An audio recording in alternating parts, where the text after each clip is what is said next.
சிறைச்சாலைக்குள்ள போனது யாரெல்லாம்? பேதுருவும் காவல்காரரும்.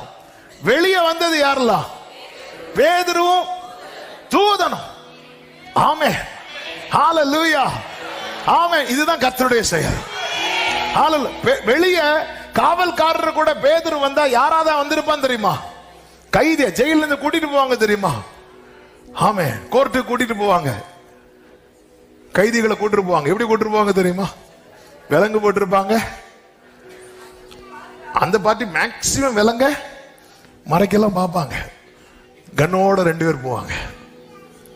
அப்படி வரல, தூதனோட வரான். உள்ள வச்சு சங்கிலி எல்லாம் அவிழ்ந்து விழுந்துச்சு. வெளியே வரான். கர்த்தர் இப்படிதான் வெளியே, நமக்கு தெரியாது, எல்லாத்தையும் கிளியர் பண்ணி கர்த்தர் வெளியே கொண்டு வரும்.